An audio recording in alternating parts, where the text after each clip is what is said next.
नमस्कार, स्वागत है आप सभी का डीडी न्यूज के इस विशेष सांकेतिक भाषा के बुलेटिन में। आपके साथ मैं हूं संध्या शर्मा और मेरे साथ है मेरी सहयोगी बीना सिंह। आइए बुलेटिन की शुरुआत करते हैं हेडलाइंस के साथ।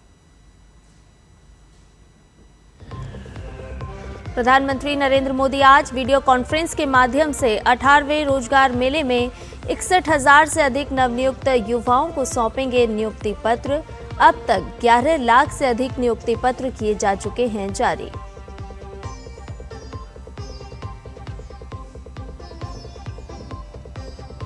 पश्चिम बंगाल में जारी एसआईआर प्रक्रिया पर मुख्य चुनाव अधिकारी का सभी जिला निर्वाचन अधिकारियों को निर्देश।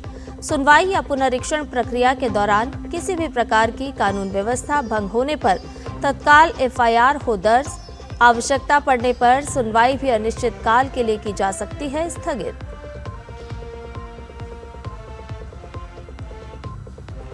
यूरोपियन काउंसिल के अध्यक्ष एंटोनियो कोस्टा और यूरोपियन कमीशन के अध्यक्ष उर्सुला वॉन डेर लेयन आज से भारत के 3 दिवसीय दौरे पर।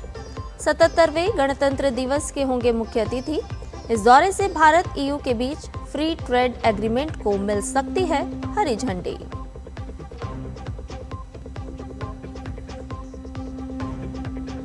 बांग्लादेश की अपदस्थ प्रधानमंत्री शेख हसीना का अंतरिम सरकार पर हमला। कहा, अराजकता, असुरक्षा और अल्पसंख्यकों के उत्पीड़न का सामना कर रहा है देश। बांग्लादेश के नागरिकों से लोकतंत्र बहाल करने के लिए की जन समर्थन की अपील। अबुधाबी में अमेरिकी प्रतिनिधिमंडल की मौजूदगी में रूसी और यूक्रेनी अधिकारियों के बीच हुई बैठक। शांति पर नहीं बन पाई सहमति, आज भी बातचीत जारी रहने की उम्मीद। यूक्रेन ने डोनेट्स्क क्षेत्र को रूस को सौंपने की मांग का किया विरोध।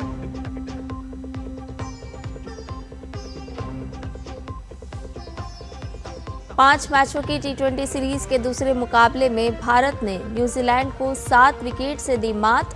सीरीज में 2-0 की बनाई बढ़त। कप्तान सूर्य कुमार यादव और ईशान किशन ने खेली धमाकेदार पारी।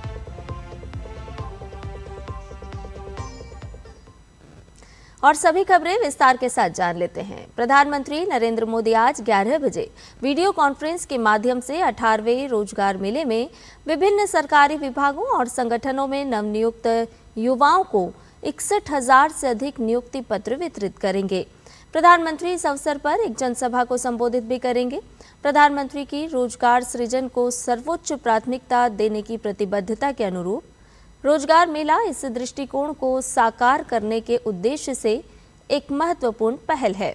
इसके स्थापना के बाद से देश भर में आयोजित रोजगार मेलों के माध्यम से 11 लाख से अधिक नियुक्ति पत्र जारी किए जा चुके हैं। 18वां रोजगार मेला देश भर के 45 स्थानों पर आयोजित किया जाएगा।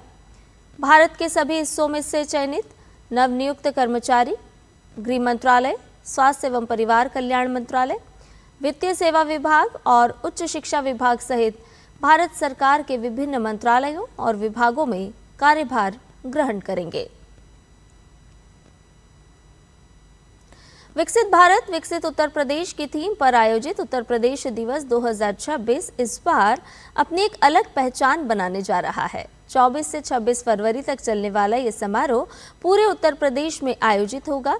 साथ ही फिजी, मॉरिशस, मालदीव, सिंगापुर और थाईलैंड जैसे देशों और विदेशों में भारतीय दूतावासों और विभिन्न राज्यों के लोक भवनों में भी विशेष समारोह का आयोजन किया जाएगा। आपको बता दें कि केंद्रीय गृह मंत्री अमित शाह के द्वारा उत्तर प्रदेश दिवस 2026 के मुख्य समारोह का उद्घाटन किया जाएगा। इस वर्ष यूपी दिवस का सबसे बड़ा आकर्षण मुख्यमंत्री योगी आदित्यनाथ की परिकल्पना पर आधारित एक जनपद एक व्यंजन योजना होगी। इसी मंच से मुख्यमंत्री द्वारा ओडीओसी योजना की औपचारिक लॉन्चिंग और सरदार वल्लभ भाई Patel employment and industrial zone योजना का शुभारंभ भी किया जाएगा। 77वें गणतंत्र दिवस समारोह को लेकर तैयारियां लगभग पूरी हो चुकी हैं। वहीं समारोह में मुख्य अतिथि के रूप में शामिल होने के लिए आज विदेशी मेहमान भी पहुंच रहे हैं। आपको बता दें कि यूरोपियन काउंसिल के अध्यक्ष एंटोनियो कोस्टा और यूरोपियन कमीशन के अध्यक्ष उर्सुला वॉन डेर लेयन आज से भारत के 3 दिवसीय दौरे पर रहेंगे। वो 77वें गणतंत्र दिवस समारोह में मुख्य अतिथि के रूप में शामिल होंगे। वहीं इस दौरान भारत EU के बीच फ्री ट्रेड एग्रीमेंट को भी हरी झंडी मिल सकती है। पश्चिम बंगाल में मतदाता सूची के विशेष गहन पुनरीक्षण के बीच मुख्य चुनाव अधिकारी कार्यालय ने सभी जिला प्रशासनों को पुनरीक्षण के दौरान कानून व्यवस्था में गड़बड़ी डालने की किसी भी घटना में तुरंत FIR दर्ज करने का निर्देश दिया है। निर्देश में कहा गया है कि आवश्यक होने पर SIR से संबंधित सुनवाई अनिश्चित काल के लिए रोकी जा सकती है। सर्वोच्च न्यायालय के 19 जनवरी के आदेश के संदर्भ में ये निर्देश जारी किए गए हैं। सभी जिला चुनाव अधिकारियों के लिखे पत्र में मुख्य चुनाव अधिकारी कार्यालय ने कहा है कि तोड़फोड़, धमकी या चुनाव अधिकारियों पर हमले की किसी भी घटना की रिपोर्ट तुरंत स्थानीय पुलिस थाने में दर्ज कराई जाए। इन शिकायतों की प्रति पुलिस अधीक्षक और जिला चुनाव अधिकारी कार्यालय को भी भेजी जाए। पत्र में यह भी कहा गया है कि किसी भी क्षेत्र में यदि हिंसा या सरकारी संपत्ति को नुकसान पहुंचाने की घटना होती है तो SIR से संबंधित सुनवाई का काम तुरंत रोक दिया जाएगा और मुख्य चुनाव अधिकारी की अनुमति के बाद ही इसे फिर से शुरू किया जाएगा।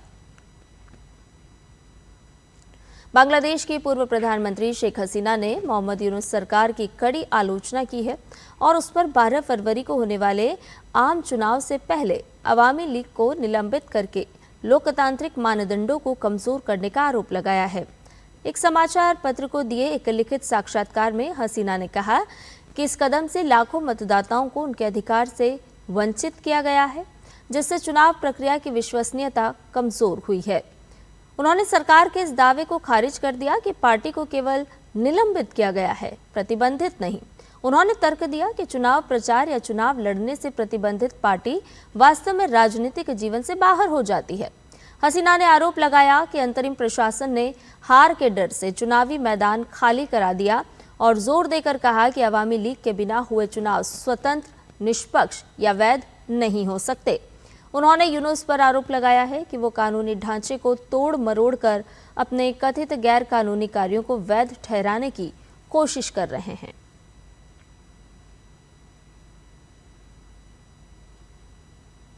यूक्रेन और रूस के वार्ताकारों ने शुक्रवार को अबू धाबी में क्षेत्रीय विवाद पर बातचीत की, लेकिन किसी ठोस समझौते के संकेत नहीं मिल पाए।